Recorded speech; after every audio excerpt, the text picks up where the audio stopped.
ಗೆಳೆಯರೇ, ನರ್ಸಿಂಗ್ ಬಾಂಧವರೇ, ನರ್ಸಿಂಗ್ ವಿದ್ಯಾರ್ಥಿಗಳೇ, ನರ್ಸಿಂಗ್ ಗುರುಗಳೇ ಹಾಗೂ ಸರ್ಕಾರಿ ನೌಕರರ ಬಾಂಧವರೇ, ನಿಮಗೆಲ್ಲರಿಗೂ ನರ್ಸಿಂಗ್ ವ್ಯೂಸ್ ಕನ್ನಡ ಯೂಟ್ಯೂಬ್ ಚಾನಲ್ಗೆ ಸ್ವಾಗತ ಸುಸ್ವಾಗತ. ನಾನು ನಿಮ್ಮ ರಫೀಕ್ ಸೌದಾಗರ್. ಗೆಳೆಯರೇ, ಇವತ್ತಿನ ವಿಚಾರ, ಸುಮಾರು ದಿವಸಗಳಿಂದ ಸರ್ಕಾರಿ ನೌಕರರು ಕಾತು ವೆಯ್ಟ್ ಮಾಡ್ತಾ ಇರುವಂಥದ್ದು ಒಂದು ಸುದ್ದಿ ಇದೆ ಸ್ನೇಹಿತರೆ. 7ನೇ ವೇತನ ಆಯೋಗ ಜಾರಿಯಾಗಿದೆ 1ನೇ ಆಗಸ್ಟ್ 2024. ನಿಮಗೆಲ್ಲರಿಗೂ ತಿಳಿದಿರುವಂಥ ವಿಷಯ. ಆದರೆ ಅದು ಎಷ್ಟಿರುತ್ತೆ, ಹೊಸ ಪರಿಷ್ಕೃತ ವೇತನ ಎಷ್ಟಿರುತ್ತೆ, 7ನೇ ವೇತನದ ಶಿಫಾರಸು ಎಷ್ಟಿರುತ್ತೆ ಅನ್ನುವಂಥ ಊಹೆಗಳು ಸುಮಾರು PDF ಬರ್ತಾಯಿದ್ದವು. ಇಷ್ಟಿರಬಹುದು. ಆದರೆ ಖಚಿತವಾಗಿ ಯಾರಿಗೂ ಅದರ ಒಂದು ಐಡಿಯಾ ಇಲ್ಲ, ಎಷ್ಟು ನಮಗೆ ಚೇಂಜಸ್ ಆಗಿದೆ 6ನೇ ವೇತನ ಆಯೋಗದಿಂದ 7ನೇ ವೇತನ ಆಯೋಗದ ಮಧ್ಯೆ ಇರುವಂತಹ ಎಷ್ಟು ಡಿಫ್ರೆನ್ಸ್ ಅಮೌಂಟ್ ಇದೆ. ಆಮೇಲೆ IR ಇಂಟ್ರೀಮ್ ರಿಲೀಫನ್ನು ಕೊಟ್ಟಿದ್ದರು ಲಾಸ್ಟ್ ಟೈಮ್. ಸೊ ಅದನ್ನು ಮೈನಸ್ ಮಾಡಿಕೊಂಡು ಆಮೇಲೆ ಎಷ್ಟಿರುತ್ತೆ ಅನ್ನೋದರ ಬಗ್ಗೆ ಎಲ್ರಿಗೂ ಒಂದು ಕನ್ಫ್ಯೂಷನ್ ಇದ್ದೇ ಇತ್ತು ಸ್ನೇಹಿತರೆ. ಆದರೆ ಇವಾಗ ಈ ಒಂದು ಆಗಸ್ಟ್ ತಿಂಗಳು ಮುಕ್ತಾಯಗೊಳ್ಳಲಿದ್ದು 20ರ ನಂತರ, ಅಂದರೆ 20ನೇ ಆಗಸ್ಟ್ 2024 ನಂತರ ನಮ್ಮ HRMSಗಳಲ್ಲಿ ಒಂದು ಪರಿಷ್ಕೃತ ವೇತನ ಹೊಸ ಬೇಸಿಕ್ದೊಂದಿಗೆ ಅಳವಡಿಸಲಾಗುವುದು. ಎಷ್ಟಿರಬಹುದು, ಸುಮಾರು PDF ಬರ್ತಾಯಿದ್ದು ಸ್ನೇಹಿತರೆ. ಆದರೆ ಯಾರಿಗೂ ಖಚಿತವಾಗಿ ಗೊತ್ತಿಲ್ಲ ಎಷ್ಟು ಈ ಒಂದು ವೇತನ ಇರಬಹುದು ಎನ್ನುವಂಥದ್ದು. ಸುಮಾರು ಜನ ಒಂದು ಕನ್ಫ್ಯೂಷನ್ ಸ್ಟೇಜಲ್ಲಿದ್ದಾರೆ. ಆದರೆ ಇತ್ತೀಚೆಗೆ ಬಂದಂತಹ ಕರ್ನಾಟಕ ಸರ್ಕಾರದ ನಡವಳಿಕೆಯಲ್ಲಿ ವಿಷಯ ವೇತನ ಶ್ರೇಣಿಗಳ ಪರಿಷ್ಕರಣೆ ಮತ್ತು ಇತರ ಸಂಬಂಧಿತ ಆದೇಶಗಳು, ಆಮೇಲೆ 2 ಉಲ್ಲೇಖಗಳನ್ನು ಕೊಟ್ಟಿದ್ದಾರೆ ಸ್ನೇಹಿತರೆ. ಪ್ರಸ್ತಾವನೆ ಏನು ಅಂತಂದರೆ, ರಾಜ್ಯ ಸರ್ಕಾರದ ನೀತಿಯಂತೆ 7ನೇ ರಾಜ್ಯ ವೇತನ ಆಯೋಗದ ಸಂಪುಟ 1ರಲ್ಲಿನ ಶಿಫಾರಸುಗಳನ್ನು ಮೇಲೆ 1ರಲ್ಲಿ ಓದಲಾದ ದಿನಾಂಕ 22/7/2024 ಸರ್ಕಾರಿ ಆದೇಶದಲ್ಲಿ ನಮೂದಿಸಿರುವಂತೆ ಅಂಗೀಕರಿಸಲಾಗಿರುತ್ತದೆ.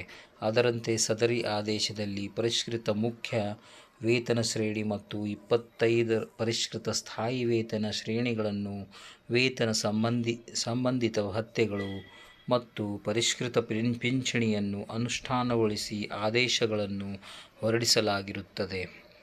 ಆಮೇಲೆ ಉಲ್ಲೇಖ 2ನೇ ಮೇಲೆ 2ರಲ್ಲಿ ಓದಲಾದ ದಿನಾಂಕ 17/8/2024 ಅಧಿಸೂಚನೆಯಲ್ಲಿ ಕರ್ನಾಟಕ ನಾಗರಿಕ ಸೇವಾ ಪರಿಷ್ಕೃತ ವೇತನ ನಿಯಮಗಳು 2024 ಅಧಿಸೂಚಿಸಲಾಗಿರುತ್ತದೆ. ಆದುದರಿಂದ ಪರಿಷ್ಕೃತ ವೇತನ ಶ್ರೇಣಿಯಲ್ಲಿ ವೇತನ ನಿಗದಿಪಡಿಸುವ, ಪಿಂಚಣಿ ಪರಿಷ್ಕರಣೆ ಮತ್ತು ವೇತನ ಸಂಬಂಧಿತ ಭತ್ಯೆಗಳ ಪರಿಷ್ಕರಣೆ ಕುರಿತಂತೆ ವಿಸ್ತೃತವಾದ ಆದೇಶಗಳನ್ನು ಹೊರಡಿಸುವುದು ಅಗತ್ಯವೆಂದು ಪರಿಗಣಿಸಲಾಗಿರುತ್ತದೆ. ಅದರಂತೆ ರಾಜ್ಯ ಸರ್ಕಾರವು ಈ ಕೆಳಕಂಡ ಆದೇಶಗಳನ್ನು ಹೊರಡಿಸಲು ಹರ್ಷಿಸುತ್ತದೆ. ಯಾವ ಆದೇಶ ಅಂತಂದರೆ, ಪರಿಷ್ಕೃತ ವೇತನ ಶ್ರೇಣಿಗಳು ಏನೇನಿದ್ದಾವೆ: ಸರ್ಕಾರಿ ಆದೇಶ ಸಂಖ್ಯೆ AE 21 SRP 2024, ಬೆಂಗಳೂರು, ದಿನಾಂಕ 23ನೇ ಆಗಸ್ಟ್ 2023. ಪರಿಷ್ಕೃತ ವೇತನ ಶ್ರೇಣಿಗಳು ಇಲಾಖೆಗಳಲ್ಲಿನ ವಿವಿಧ ವೃಂದದ ಹುದ್ದೆಗಳಿಗೆ ಅನ್ವಯವಾಗುವ ಪ್ರಸಕ್ತ ವೇತನ ಶ್ರೇಣಿಗಳನ್ನು ಈ ಕೆಳಗೆ ಸೂಚಿಸಿರುವಂತೆ ಪರಿಷ್ಕರಿಸತಕ್ಕದ್ದು. ಅಂತಂದರೆ ಕ್ರಮ ಸಂಖ್ಯೆ 1 ಪ್ರಸ್ತುತ ವೇತನ ಶ್ರೇಣಿ. ಎಕ್ಸಾಂಪಲ್ 17,000, ಆಮೇಲೆ 4,000, 18,600, 450, 20,400, 500, 22,400, 550, 24,600, 600, ಆಮೇಲೆ 27,000, ಆಮೇಲೆ 650, 28,950. ಪರಿಷ್ಕೃತ ವೇತನ ಶ್ರೇಣಿಗಳು 27,650, 29,600, 725, 32,500, 800, ಆಮೇಲೆ 35,700, 900, 39,300, ಆಮೇಲೆ 1,43,300, ಆಮೇಲೆ 1,125, ಆಮೇಲೆ 46,675. ಈ ರೀತಿ ಒಂದು ಪ್ರಸ್ತುತ ವೇತನದಲ್ಲಿನ ಪರಿಷ್ಕರಣೆಯ ಬಗ್ಗೆ ಒಂದು ಡೀಟೇಲ್ ಆಗಿ ಈ ಒಂದು ಸರ್ಕಾರದ ನಡವಳಿಯಲ್ಲಿ ತಿಳಿಸಲಾಗಿದೆ ಸ್ನೇಹಿತರೆ. ನಿಮಗೆಲ್ಲರಿಗೆ ಈ ಒಂದು ವಿವಿಧ ವೇತನ ಶ್ರೇಣಿಗಳು, ಪರಿಷ್ಕೃತ ವೇತನ ಆಮೇಲೆ ಎಷ್ಟಿತ್ತು, ಎಷ್ಟು ಚೇಂಜ್ ಆಗಿದೆ ಎನ್ನುವುದರ ಬಗ್ಗೆ PDF ಅನ್ನು ದೊರಕಿರಬಹುದು. ಆದರೂ ಸಹ ಎಲ್ರಿಗೂ ಒಂದು ಕನ್ಫ್ಯೂಷನ್ ಸ್ಟೇಜ್ ಇದೆ. ಇದು ಕರೆಕ್ಟ್ ಆಗುತ್ತಾ ಇಲ್ಲ, ಅಥವಾ ಇನ್ಯಾವುದಾದ್ರು ಬೇರೆ ಒಂದು HRMS ಅಲ್ಲಿ ಅಳವಡಿಸಲಾಗುತ್ತಾ ಇಲ್ಲ, ಊಹೆಗಳು ನಡೀತಾ ಇವೆ. ಆದರೂ ಒಂದೆರಡು ದಿವಸಗಳಲ್ಲಿ ಆ ಒಂದು HRMSನಲ್ಲಿ ಪರಿಷ್ಕೃತವಾದಂತಹ ವೇತನವನ್ನು ಸರ್ಕಾರದ ವತಿಯಿಂದ ಜಾರಿ ಮಾಡಬಹುದು ಸ್ನೇಹಿತರೆ. ಸೊ ಮಂತ್ ಎಂಡ್ ಅಂದರೆ ಆಗಸ್ಟ್ 2024ನ ಮಂತ್ ಎಂಡಲ್ಲಿ ಕ್ಲಿಯರಾಗಿ ಒಂದು ಪಿಕ್ಚರ್ ನಮಗೆ ದೊರಕಲಿದೆ ಸ್ನೇಹಿತರೆ. ಈಗ ತಾನೇ HRMS ಅಲ್ಲಿ ಬಿಲ್ ತೆಗೆಯುವುದು ಅಥವಾ ವೇಟ್ ಮಾಡೋದು ಎನ್ನುವಂಥ ಕ್ಲರ್ಕ್ಗಳ ಒಂದು ಕನ್ಫ್ಯೂಷನ್ ಕೂಡ ಇರುತ್ತೆ ಸ್ನೇಹಿತರೆ. ಆದರೆ ಈ ಒಂದು ಆ್ಯಸ್ ಸೂನ್ ಆ್ಯಸ್ ಪಾಸಿಬಲ್ ಸರ್ಕಾರದ ವತಿಯಿಂದ HRMS ಅಲ್ಲಿ ಪರಿಷ್ಕೃತ ವೇತನ ಶ್ರೇಣಿಗಳನ್ನು ಅಳವಡಿಸಲಾದರೆ ಅದೊಂದು ಡಿಫ್ರೆಂಟಾಗಿ ನಮಗೆ ಒಂದು ಸಿಗುವಂಥ ಖುಷಿ ಬೇರೆಯೇ ಸ್ನೇಹಿತರೆ. ಎಷ್ಟು ಜನ ಕೇಳಿದರು, ಸರ್ ಏನಾಗುತ್ತೆ, ಯಾವ ತುಂಬಾ ಕನ್ಫ್ಯೂಷನ್ ಇದೆ ಸರ್, ಮುಂದೆ ಏನಾಗಬಹುದು ಎನ್ನುವಂಥದ್ದು. ಆಮೇಲೆ ಇನ್ನೊಂದು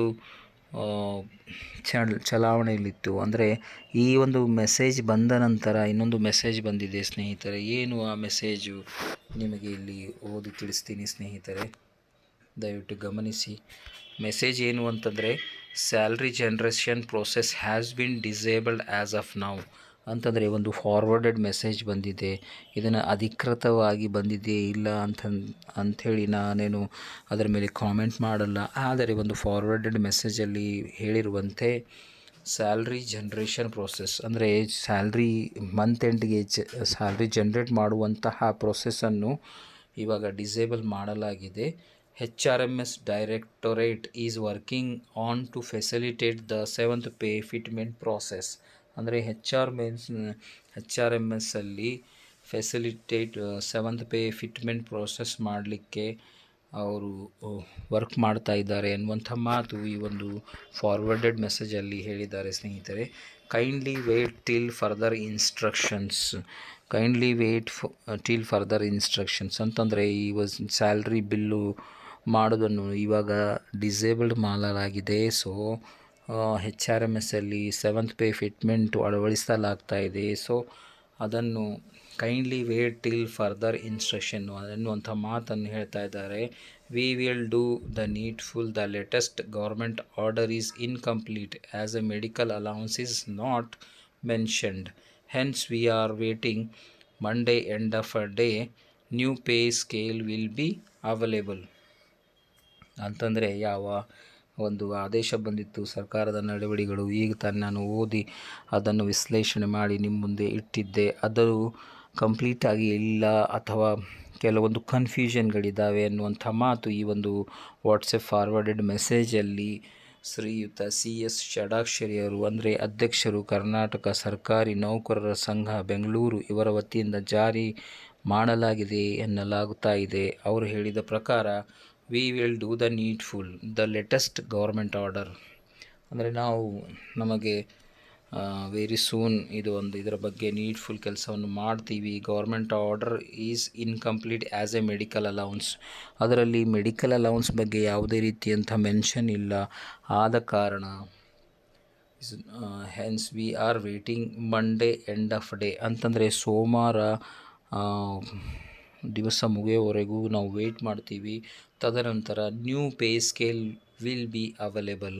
ತದನಂತರ 7th pay fitment process, medical allowance ಎಲ್ಲ ಕೂಡಿಕೊಂಡು HRMS ಅಲ್ಲಿ new pay scale will be available ಎನ್ನುವಂಥ ಮಾತನ್ನು ಈ ಒಂದು ವಾಟ್ಸಪ್ ಫಾರ್ವರ್ಡ್ ಮೆಸೇಜಲ್ಲಿ CS ಷಡಾಕ್ಷರಿ ಅಧ್ಯಕ್ಷರು, ಕರ್ನಾಟಕ ಸರ್ಕಾರಿ ನೌಕರರ ಸಂಘ ಬೆಂಗಳೂರು ಇವರ ವತಿಯಿಂದ ಬಂದಿದೆ ಎನ್ನುವಂಥ ಮಾತನ್ನು ಹೇಳಲಾಗ್ತಾ ಇದೆ ಸ್ನೇಹಿತರೆ. ಎನಿವೇಸ್ ನಾವು ಕಾದು ನೋಡೋಣ ಹಾಗೆ ಹೀಗೆ ನಮಗೆ 7th ಪೇ ಬಂದಿದೆ.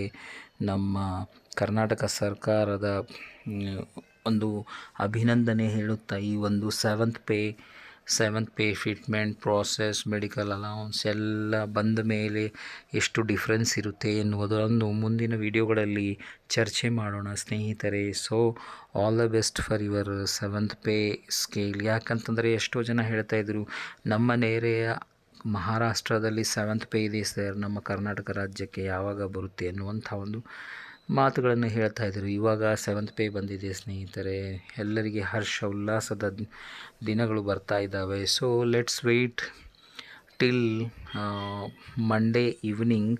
ಆಮೇಲೆ ಅದರ ಒಂದು ಯಾವ ರೀತಿ ಒಂದು ಬೆಳವಣಿಗೆ ಆಗುತ್ತೆ ಅದರ ಬಗ್ಗೆ ಸವಿಸ್ತಾರವಾಗಿ ವಿಶ್ಲೇಷಣೆ ಮಾಡಿಕೊಂಡು ಒಂದು ವಿಡಿಯೋವನ್ನು ನಿಮ್ಮ ಮುಂದೆ ಹಾಜರುಪಡಿಸ್ತೀನಿ ಸ್ನೇಹಿತರೆ.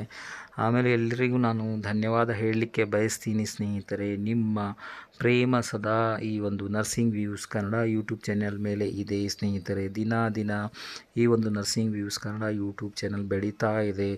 ವೆರಿ ಸೂನ್ ನಮ್ಮ ಸಬ್ಸ್ಕ್ರೈಬರ್ಗಳು 500 ಆಗುತ್ತವೆ ಸ್ನೇಹಿತರೆ.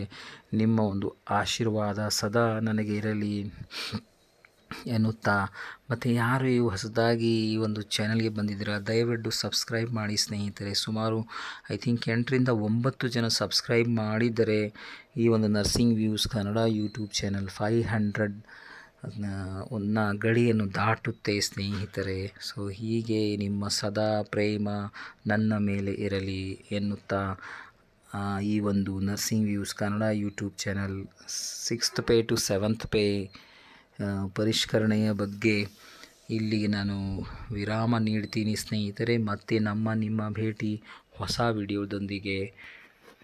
Thank you for watching nursing views Kannada YouTube channel. ನಾನು ನಿಮ್ಮ ರಫೀಕ್ ಸೌದಾಗರ್.